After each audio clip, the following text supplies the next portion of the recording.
The St. George's Chapel, which was home for the royal weddings, was the one which was initially built by Henry the First.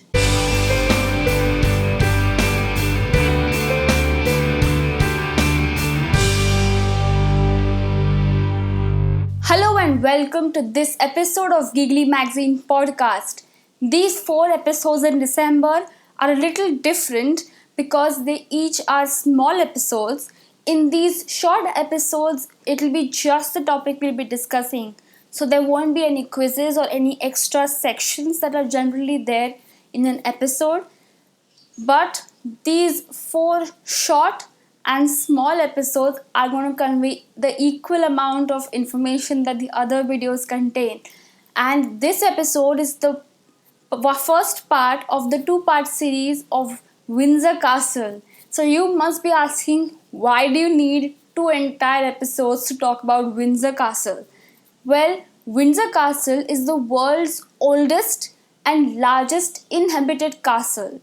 So it's been inhabited by a monarch for 900 years out of the 1000 years it's been around. So the history of Windsor Castle is huge. And don't be intimidated by this. I won't be talking to you about the whole history, but we will be touching upon some important events that have unfolded, that has made the Windsor Castle as beautiful and romantic as it is. Because Windsor Castle has featured in the past years 2 famous weddings, the royal weddings that took place there at St. George's Chapel. And Windsor Castle also has this beautiful vista that leads to the castle, which is used by royals mostly. But this castle is beautiful and it's something very different from the other palaces used by the Queen, like Buckingham Palace.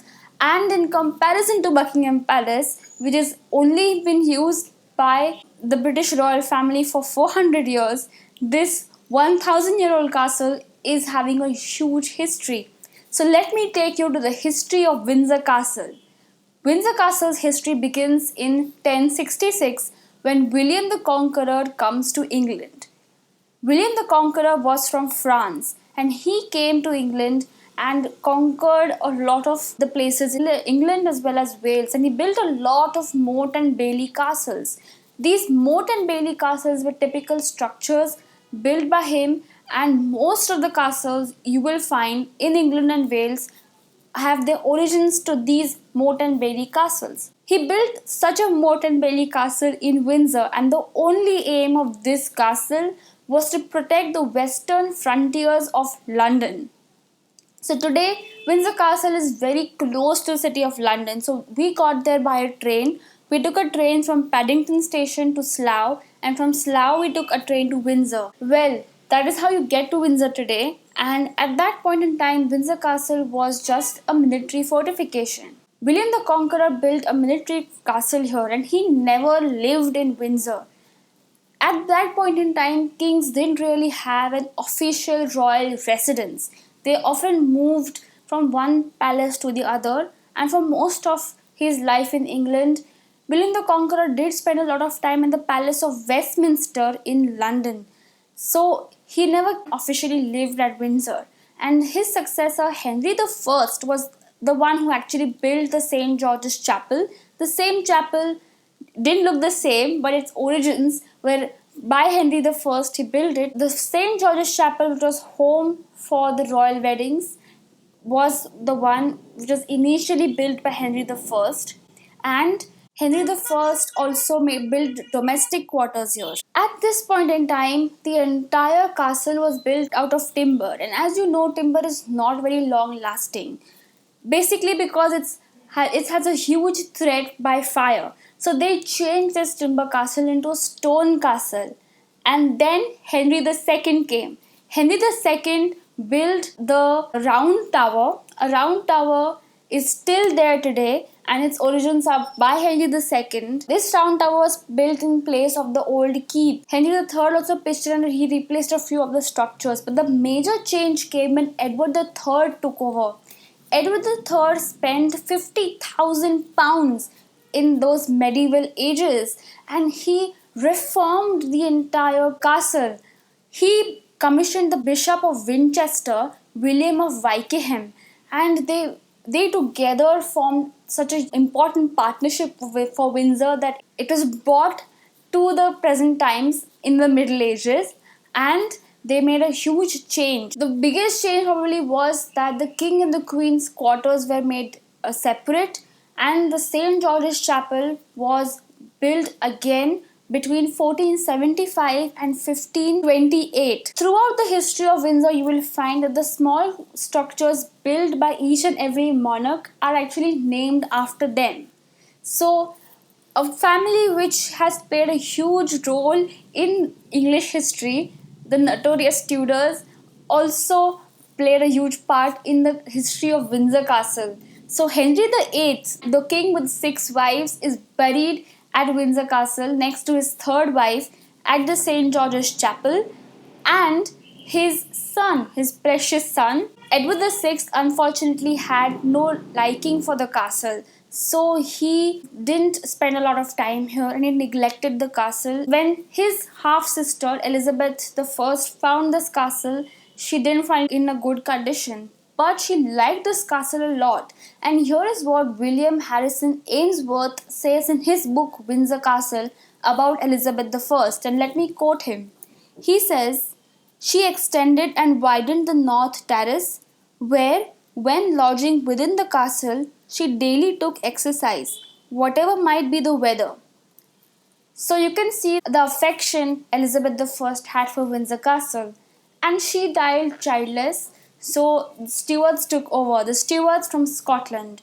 And the most mentionable is probably Charles I, the one who lost his head. He was executed. After his execution, Charles I's body was brought to Windsor Castle and he was buried without ceremony on a very stormy night. His son, Charles II, will play a very major role in the history of Windsor Castle because Charles II, also called as a Merry Monarch, he spent a lot of time in the Palace of Versailles during his exile. So during his exile at the Palace of Versailles, he saw the beautiful grandeur and the way the Sun King had built this entire estate. And the Palace of Versailles, as I've told you countless number of times, has played a very vital role in shaping the way castles have been built in Europe. It has set a threshold for other castles, especially in the time that it was built. So when Charles II became the king and he came back to England, he brought with him his experiences in Versailles and he planned to build Windsor Castle accordingly. So Charles II embellished the entire castle into a royal palace made up of entirely Baroque beauty. The tapestries, the textiles were exquisite, and he made such a huge impact on Windsor that no other monarch made any significant changes for the next 100 years. That is his impact, and his Baroque state apartments were one of the best in the entire of England. After him, we will talk about the current queen's German ancestors and Hanoverians. The Hanoverians came from Germany to England as the reigning monarchs, and the first two Georges, the George I and George II, didn't appreciate Windsor Castle and they stuck to London. George III, he transformed the entire castle into the Gothic beauty that it is. His successor, George IV, made the biggest change again. The author William Ainsworth, in his book Windsor Castle, is comparing George IV to Edward III, as I told you previously, who had employed William of Wykeham to change the palace, and George IV employed Sir Charles Long and put in £300,000 into this entire almost a reconstruction, you can say. So he bought in a lot of artifacts and embellishments, and he had a taste for the rich things. So his collection is still a part of the Windsor Castle. You can still see it. It's on display even today, and you can, just by looking at it, the tapestries, the textiles used on the chairs, the furniture is all so very extravagant, and belonging to another era, which it rightly was.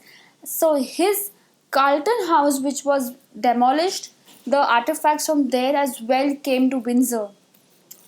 And his successors, like Queen Victoria and her descendants, enjoyed the castle, as you know, because the current queen is very fond of Windsor Castle. And when during the World War, the royal family had to change their name from Saxe-Gotha-Coburg, they changed it into Windsor. So that's another significance of Windsor Castle, and the affiliation of the royal family with the Windsor Castle.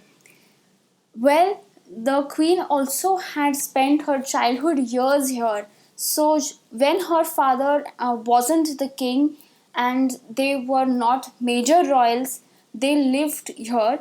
So, the king, future King George VI, his wife, and his two daughters spent a lot of happy years in Windsor. And when the World War struck and the current queen's father was the king, he would send his two daughters to Windsor every single night. The king and queen stayed at Buckingham Palace to support the people. At night, they sent the children to Windsor Castle because London was subjected to the Blitz, which was bombing by the Luftwaffe on London. So to protect the children, they were sent to Windsor. Windsor was safe during the war. Buckingham Palace was hit, but when in 1992, years after the war, a brutal fire struck Windsor, the Queen called 1992 Annus Horribilis, which is a horrible year for her, because 115 rooms, including 9 staterooms, burned down in a 15-hour horrible fire. Lot of history lost, with that we'll probably never recover. And 225 firemen bravely fought the fire, and it took 5 years to rebuild the Windsor Castle, and it was inaugurated again on the 20th of November 1997, the 50th anniversary of Queen Elizabeth II and her husband Duke of Edinburgh.